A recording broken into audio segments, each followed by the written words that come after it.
Hello तो welcome to ISM channel. हम लोग यहाँ पे डिस्कस करने वाले हैं दो स्टॉक के बारे में। पहला यहाँ पे बजाज फिनसर्व, दूसरा है आपका टाटा स्टील।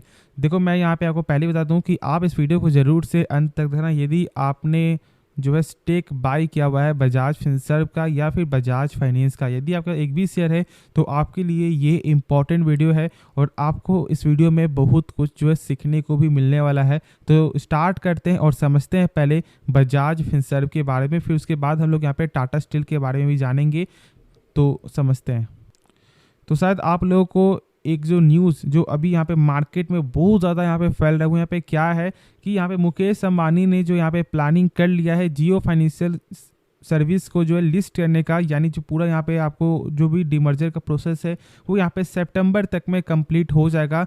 मतलब कि आपको दीपावली के पहले जो इसका शेयर है यहाँ पे लिस्ट हो जाएगा। ठीक है, ये चीज़ यहाँ पे कल ही से आपको इसका न्यूज़ यहाँ पे लगातार फैलते हुए दिखाई दे रहा है और बहुत से लोग यहाँ पे डर रहे हैं जिनके पास यहाँ पे बजाज फाइनेंस है या फिर पेटीएम है। जैसा कि यहाँ पे आप देख रहे हो कि ऑलमोस्ट यहाँ पे 36 लाख स्ट्रॉन्ग शेयर होल्डर जो बेस है, तो यहाँ पे कहीं ना कहीं आपको फिफ्थ लार्जेस्ट यहाँ पे financial in term of capital and directly ये compete करेगा यहाँ पे पेटीएम एंड बजाज फाइनेंस के साथ। तो ये जो वर्ड यहाँ पे compete का, ये बहुत से लोग यहाँ पे आपको डर रहे होंगे ये सोच करके कि जब यहाँ पे जियो फाइनेंशियल आएगा तो फिर यानी कि बजाज फाइनेंस का यहाँ पे जो है आपको हालत ख़राब होने वाला है। ऐसा नहीं है, अभी भी इस मार्केट में बहुत सारी कंपनी है। हाँ ठीक है, चलो यहाँ पे ये आपको रिलायंस की कंपनी है, लेकिन अभी ये बहुत छोटे पैमाने में मात्र 0.4% ही। आप जानते हो कि इनका यहाँ पे आपको जो सेल्स में ग्रोथ होता है या फिर आप बोल सकते हो जो सेल्स में जो यहाँ पे सपोर्ट करता है आपको रिलायंस में, लेकिन पेटीएम और यहाँ पे आपको बजाज फाइनेंस क्या है एक अलग ही है। और ख़ास तौर से यहाँ पे आपको बजाज फाइनेंस तो एक मार्केट लीडर भी हम लोग ऐसा बोल सकते हैं।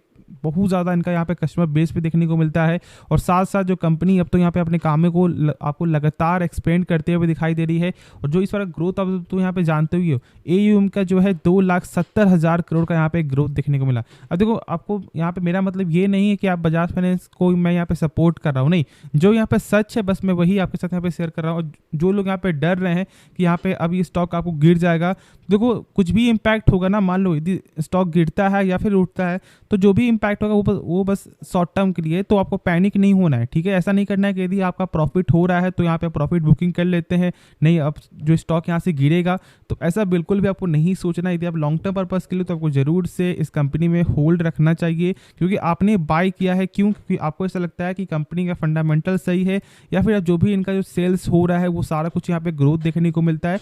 तो ये सब पॉइंट को आपको ज़रूर से याद रखना है। अब जानते हो कि बजाज फिनसर्व में भी क्या हुआ था, इसका जो ये जो न्यूज़ है कितने लंबे समय से आपको फैलते हुए दिखाई दे रहा है। शॉर्ट टर्म में गिरावट हुआ, फिर अभी देख लो स्टॉक का जो आपको रैली है वो यहाँ पे 1600 प्लस अभी जो है स्टॉक चलते हुए दिखाई दे रहा है। जैसा कि यहाँ पे आप देख भी रहे हो कि यहाँ पे 1612 के ऊपर जो है क्लोजिंग यहाँ पे देखने को मिलता है। अब देखो हम लोग कंपनी का तो फंडामेंटल जानेंगे इस वीडियो में और साथ साथ कंपनी का हम लोग यहाँ पे टेक्निकल भी चेक करेंगे। और शायद आप लोगों को एक चीज़ मालूम है कि यहाँ पे 27 जुलाई को जो है बजाज फिनसर्व का नंबर आएगा और उसके एक दिन पहले यहाँ पे बजाज फाइनेंस का आएगा, यानी कि 26 जुलाई को।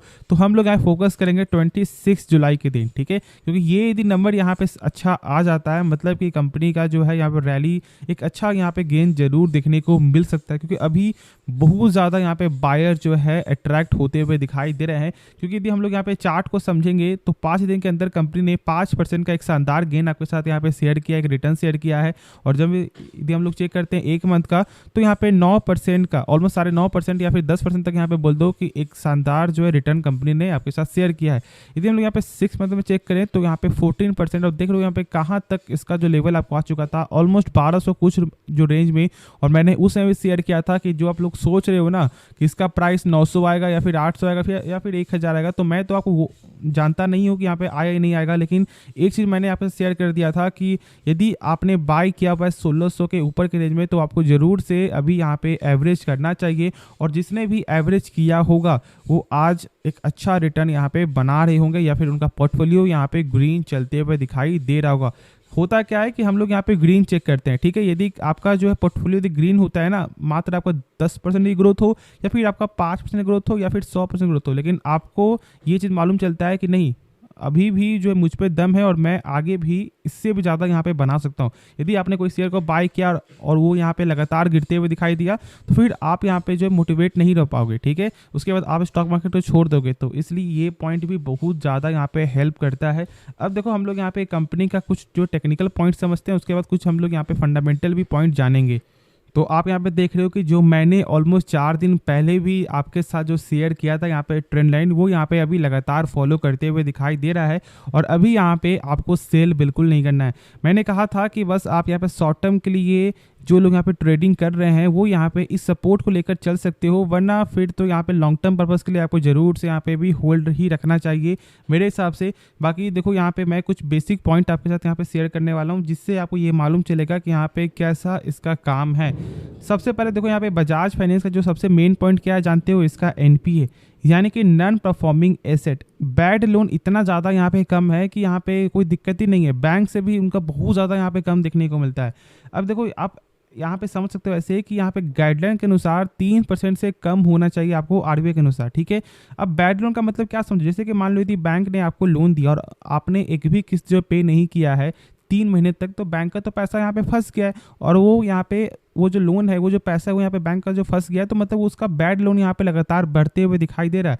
और कोई भी बैंक या फिर कोई भी आपको फाइनेंशियल कंपनी जब डूबती है तो मेन कारण इसका यही होता है कि एनपीए वो जो है 3% से ज़्यादा बढ़ जाता है। जैसे कि आपको यस बैंक का 15-16% तक आपको यहाँ पे गया हुआ है। यस बैंक ने क्या किया कि एक ऐसी कंपनी को लोन दी जो कंपनी पहले से ही कर्ज में डूबी हुई थी। क्यों? क्योंकि उनको चाहिए था यहाँ पे हाई इंटरेस्ट, और आज कहाँ पे इसका हालत है। तो बस वही चीज़ है कि यहाँ पे एनपीए को ज़रूर से आपको मेंटेन करते जो रहना है और देखना है। और यहाँ पे तो 0.5% से भी नीचे का नंबर है, 0.42% जो नंबर इस बार का देखने को मिल रहा है। तो एक शानदार यहाँ पे एनपीए है।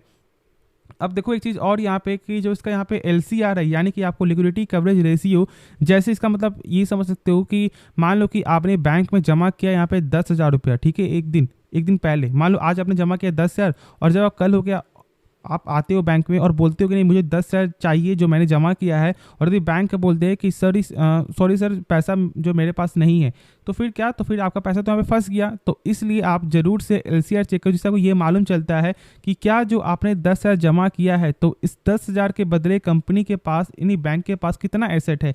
तो यहाँ पे कितना जानते हो, 233%।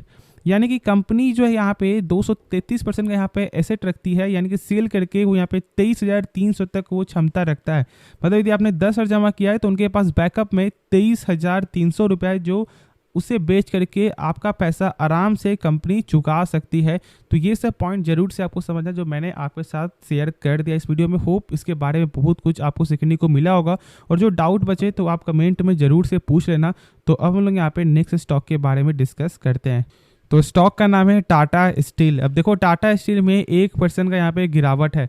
अभी बहुत से लोग यहाँ पे ये जानना चाह रहे हैं या फिर बहुत से लोग इसे छोड़ दिए हैं और इसे भूल गए हैं कि टाटा स्टील भी नाम का कोई शेयर है। अब ऐसा क्यों, मैं यहाँ पे क्यों बोल रहा हूँ, स्टॉक बहुत लंबे समय से एक फ्लैट यहाँ पे चलते हुए दिखाई दे रहा है, ठीक है। यदि हम लोग यहाँ पे चेक करें तो यहाँ पे 1 मंथ में 2.5% है, और यदि हम लोग चेक करें 6 मंथ में तो 5% तक यहाँ पे गिरावट आपका हो चुका है। और जो इसका चार्ट है ना, वो बस यहाँ पे क्या है 110 से लेकर 105 के अंदर में ये घूमते हुए दिखाई दे रहा है। तो बहुत से लोग यहाँ पे ये जानना चाह रहे हैं कि क्या हम लोग स्टॉक को सेल कर दें। देखो टाटा स्टील हो या फिर कोई भी मेटल सेक्टर की कंपनी या फिर कोई भी जो केमिकल सेक्टर की कंपनी का यहाँ एक खास बात क्या जानते हो, ऐसा हो सकता है कि जो 1 साल का जो रिटर्न है वो 5 साल में नहीं मिलता है, और ऐसा भी हो सकता है कि जो 5 साल का जो रिटर्न है वो मात्र 1 साल में ही मिल जाए।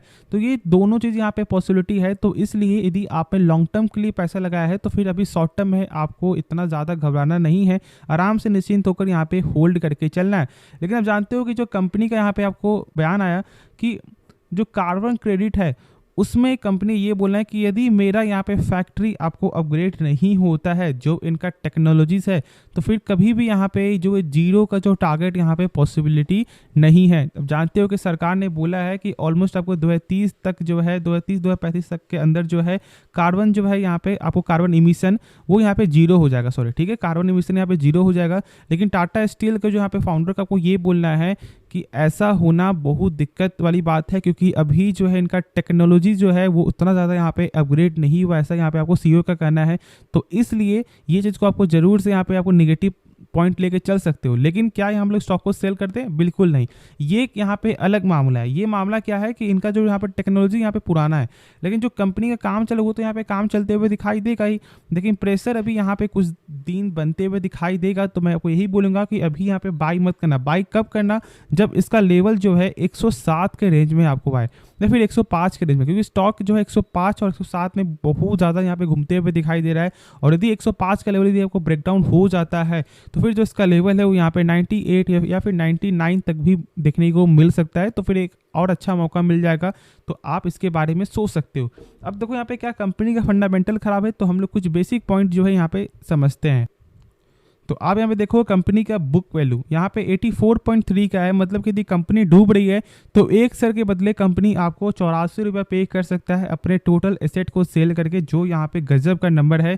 अब देखो यहाँ पे और सब भी कुछ टर्म है, जैसे कि यहाँ पे return on capital employed check करो, यानी ROCE यहाँ पे 12.8% का, जो पहले इस साल पहले एक साल पहले जो यहाँ पे ऑलमोस्ट 25% के भी ऊपर था, लेकिन आज यहाँ पे मात्र 12.8% का ग्रोथ है। यानी कि जो कंपनी आपको अपने पर 100 रुपये लगाया है वो 100 रुपये कंपनी का एक साल बाद यहाँ पे हुआ है 112 रुपया 80 पैसा। जो ग्रोथ तो यहाँ पे सही है, क्योंकि मैंने शेयर किया है कि कम से कम किसी भी कंपनी का 12% के ऊपर होना चाहिए यहाँ पे ROC भी और आपका ROE भी। लेकिन यहाँ पे आपको जो रिटर्न ऑन कैपिटल एम्प्लॉयड तो यहाँ पे सही है, लेकिन बस यहाँ पे आपको ROE जो है वो यहाँ पे नंबर सही नहीं दिखा रहा है। फिर देखो यहाँ पे डेप्ट, तो यहाँ पे डेप्ट का जो ये आंकड़ा है, जो बहुत लोग बस चेक करते हैं कि 1 से कम होना चाहिए, ये 1 से तो कम है। लेकिन जब हम यहाँ पे चेक करें आपको इसका इंटरेस्ट कवरेज रेशियो, तो ये यहाँ पे 3.84 है। यानी कि यदि कंपनी मान लो 100 रुपया कर्ज ले रहा है तो इसके बदले कंपनी का प्रॉफिट यहाँ पे हो रहा है 3.84 टाइम्स, यानी कि 384 रुपया, जो यहाँ पे कम ग्रोथ है। यहाँ पे कम इनका प्रॉफिट है, क्योंकि कम से कम किसी भी कंपनी का आपको 5 से ऊपर होना चाहिए। यानी कि यदि 100 रुपया कर्ज है तो 500 रुपया का प्रॉफिट यहाँ पे जरूर होना चाहिए, और ये आंकड़ा दिखाता है यहाँ पे एक साल का।